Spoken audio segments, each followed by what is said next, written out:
Bueno, ya me han presentado, yo me llamo Víctor, para quien no me conozca, y efectivamente hago aquí la residencia, soy cartagenero murciano, como bien ha dicho Julio, y bueno, vengo a hablaros de la neurología, que es una especialidad que muchos de vosotros, supongo que si estáis aquí, os estaréis planteando, si tenéis un perfil sobre todo médico. Cuando me preguntaron si definiera mi especialidad en una palabra, ¿cuál utilizaría? Pues si ya me cuesta contaros la neurología en 10 minutos, pues en una sola palabra me ha sido imposible. O sea, a mí se me vinieron a la cabeza palabras como semiología, como ciencia, como paciente, incertidumbre, como curar y como paliar. Pero si tuviera que elegir una, yo me quedaría con la palabra humana. Humana porque en todo momento es una especialidad que tiene un contacto con el paciente súper íntimo, llegamos a conocerlo desde el punto de vista médico, neurológico y desde el punto de vista personal, y luego humana porque a su vez también estudiamos el órgano más bonito del ser humano, que es el cerebro, y cómo enferma, ¿vale? Entonces, como puntos positivos, y yo creo que esto es lo que todo el mundo tiene en su cabeza y lo reafirmo, probablemente esto sea lo más importante de la charla, es que la neurología es clínica, semiología y arte. Básicamente, yo creo que es la única médica que ha seguido manteniendo toda la exploración física y toda la semiología desde hace 50 años hasta ahora. Ha crecido, se ha tecnificado, como ha pasado con la cardio, como ha pasado con la digestivo, pero la exploración física y el contacto con el paciente en una primera instancia sigue siendo nuestra herramienta más importante para diagnosticarlo. O sea, el neurólogo como prueba complementaria tiene una sensibilidad y una especificidad, cuña estadística, mucho más importante que la resonancia, que el TAC, que el electroencefalograma o cualquier otra cosa. Y normalmente utilizamos esas pruebas complementarias para confirmar dónde está la lesión o para confirmar mi sospecha diagnóstica. Pero esto hace que yo, con mis manos, pueda diagnosticar a un paciente y ya enfocar el tratamiento en función a eso, ¿vale? Y yo creo que es lo que lo hace la más bonita de todas, ¿vale? Claro, las exploraciones neurológicas son largas porque tenemos un paciente delante que hay que preguntarle todo muy bien, hay que saber lo que le pasó, todos los síntomas que tuvo, y la anamnesis en neurología es súper amplia. Luego llega la exploración. O sea, nosotros tenemos un montonazo de herramientas que os voy a ir enseñando. Por ejemplo, ya tengo un diapasón donde exploramos la sensibilidad vibratoria, utilizo mi martillo de reflejos para explorarle los reflejos, tengo un clip o algo para explorar la sensibilidad tactoalgésica. Los neurólogos también tenemos un oftalmoscopio directo porque también vemos el fondo de ojo para saber si tiene papiledema o no, que es un criterio de alarma en una cefalea, ¿vale? Por supuesto, nuestro fonendo, porque somos médicos igualmente y nuestros pacientes se complican de manera sistémica igual que otros, ¿vale? Tengo elementos de neurooftalmología para saber la agudeza visual de los pacientes, mi bastón de Maddox para ver todas las diplopias. O sea, tenemos un montonazo de juguetes que yo los llevo en mi día a día y que me sirven para saber qué es lo que le pasa al paciente y ver signos clínicos que otros especialistas no son capaces de ver, ¿vale? Y eso es súper, súper bonito. Claro, una exploración neurológica bien hecha, si quisiéramos explorar al paciente todo, podemos tirarnos hasta 4 horas con un paciente, que no es necesario, ¿vale? Evidentemente la exploración neurológica se modula, pero es un arte que hay que ir aprendiendo y es una transmisión vertical que te enseñan tus residentes mayores y tus adjuntos y es una habilidad que no tienen otros médicos, ¿vale? Solamente la tenemos nosotros para extraer esa información del paciente. Vale, yo creo que, claro, tengo que decir que otro punto positivo es amplia, pero yo creo que lo han dicho todos, o sea, hasta el oftalmólogo ha dicho que el ojo es súper amplio, yo creo, ¿no? También, o sea que tampoco me estoy ahora mismo diciendo ninguna novedad, pero bueno, yo me reafirmo, mucho más que cualquier otro especialista, en que la neurología es, como dice Irene, el hombre de las 1000 caras, ¿vale? El neurólogo tiene actividad asistencial en todas las partes del hospital, excepto en quirófano, gracias a Dios, ¿vale?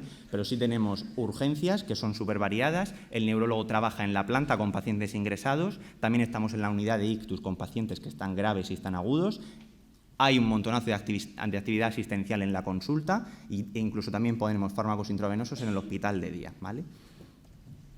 Os voy a dar una pincelada un poco de todas las cosas que el neurólogo hace, que a lo mejor no tenemos en la cabeza. Nosotros pensamos que el neurólogo solamente diagnostica y no hace nada más, y os voy a enseñar muy rápido, porque no tengo tiempo para explicaros toda mi especialidad, evidentemente, pero voy a enseñaros todas las cosas que podemos hacer.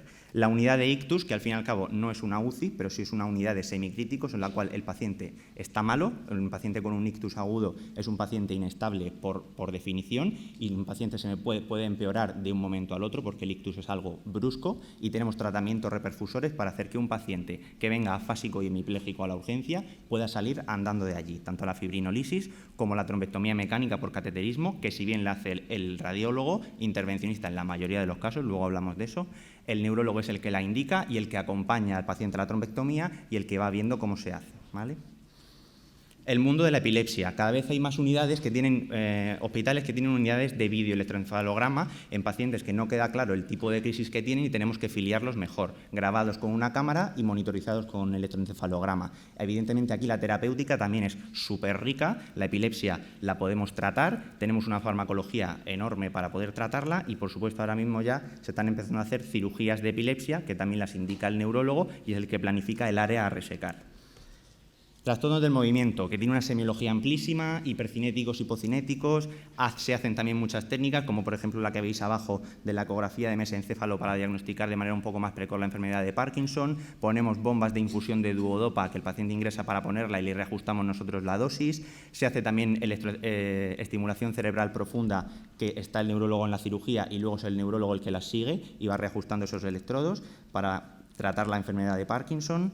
Luego tenemos las enfermedades demielinizantes, que probablemente sea el campo donde más ha crecido la neurología, donde hay una farmacología ahora mismo amplísima y están empezando a ser pacientes que antes eran sobre todo inflamatorios degenerativos, a ser pacientes crónicos y que se está estabilizando la enfermedad y próximamente veremos posiblemente un stop de la evolución de la enfermedad en la esclerosis múltiple.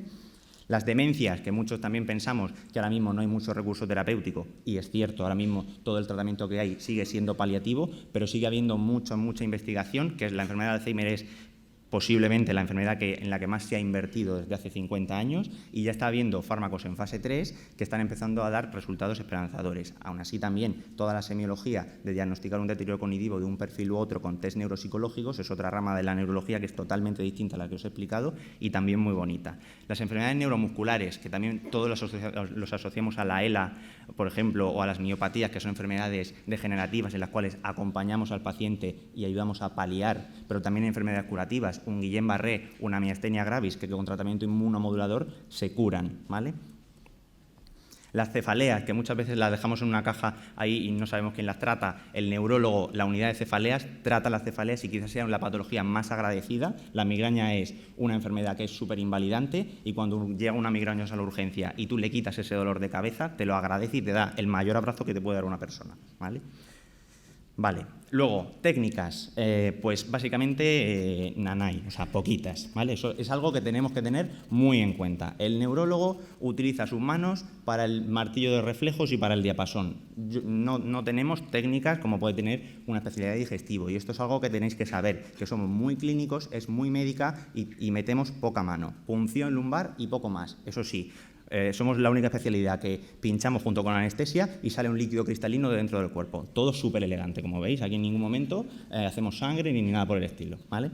Esa es la única técnica que podemos hacer como tal. Ahora bien, técnicas diagnósticas, la neurología está cogiendo muchas técnicas que nos ayudan en el diagnóstico de nuestros pacientes, como es la ecografía transcraneal y de troncos supraórticos que nos ayudan a diagnosticar patología vascular. También hacemos electroencefalogramas y videoelectroencefalogramas. Incluso hay algunos hospitales que ya están utilizando video EEGs portátiles en las guardias para un paciente que a lo mejor no me queda claro si está haciendo crisis parciales complejas, le pongo el gorro y veo si está despolarizando en alguna región, ¿vale? Y eso lo hacemos también en las guardias. El electromiograma, que también todo esto son pruebas de neurofisiología, pero el neurólogo también lo está haciendo en las consultas, que nos ayuda mucho a las enfermedades neuromusculares. Claro, todo esto hace que la neurología sea una especialidad mucho más autónoma de lo que parece. No tenemos, o sea, casi no precisamos de ayuda de otros especialistas. Es multidisciplinar. Yo dudaba mucho, por ejemplo, con la medicina interna, porque decía, me gusta mucho la clínica y es una duda razonable que tendréis todos. Bueno, pues en la planta de neurología, los pacientes con un ictus se broncoaspiran, se ponen malos, se infectan, también nos llegan enfermedades sistémicas que se manifiestan en su base neurológica, o sea, por ejemplo, yo he tenido pacientes con un lupus, con un neurobeset, con una neurosarcoidosis y todo eso ingresa a neurología porque se han manifestado con clínica neurológica. ¿vale? Entonces, aquellos que estéis dudando, quizá la neurología también tiene una parte muy importante de medicina interna y se ve al paciente de manera muy global, ¿vale? Radiología, nosotros no nos quedamos solamente con el informe del radiólogo, o sea, el neurólogo es capaz de interpretar todas las pruebas complementarias, sabe leer TACs, sabe leer resonancias, etcétera. Se presentan en sesiones y eso es una habilidad que también se adquiere en la residencia, ¿vale? Y, por supuesto, otras muchas que se interrelacionan con ellas. Entonces, yo voy a poner un ejemplo de lo variada que puede ser mi especialidad. O sea, a lo mejor voy a atacar a los cardiólogos, por ejemplo, pues un cardiólogo en una guardia le van a llamar por un paciente con dolor torácico y con elevación del ST. Otro paciente, dolor torácico y no elevación del ST. Otro paciente, dolor torácico y elevación de troponinas. Otro paciente, disnea. ¿No? Vale, entonces... Perdón, Borja, si está por ahí. Entonces, a mí en la guardia me puede llegar desde una oftalmoparesia compleja que el oftalmólogo me la ha remitido y tiene una tosis bilateral y fatiga y es una miastenia gravis, hasta un paciente con hormigueos ascendentes y areflexia generalizada, que es un Guillain-Barré y tengo que ingresarlo para ponerle inmunoglobulinas, hasta un paciente con un estatus que le puedo monitorizar con el videoelectroencefalograma y ponerle fármacos antiepilépticos, hasta un paciente con cefalea y fiebre que le tengo que hacer una PL y diagnostico una meningitis bacteriana, hasta una cefalea con una USG elevada, que es una artritis de la temporal, o hasta el código ictus que todos conocemos, en los cuales tenemos que correr porque son pacientes de urgencia. O sea que es una guardia totalmente variadísima. Y haciendo un poco alusión a lo que ya decía Ángela Ledo, que ha sido vuestro profesor de neuro y lo conocéis, la neurología, que es creciente, hace 10 años se decía que era la especialidad del futuro, ahora mismo es la especialidad del presente, porque la neurología, ya como veis, la mitad o más de las patologías se curan, se tratan, se detiene la evolución de la enfermedad y es verdad que también tenemos mucho paciente crónico, pero todo esto va cambiando y va a cambiar en los próximos años. Vale, puntos negativos, porque no todo es oro, ¿no?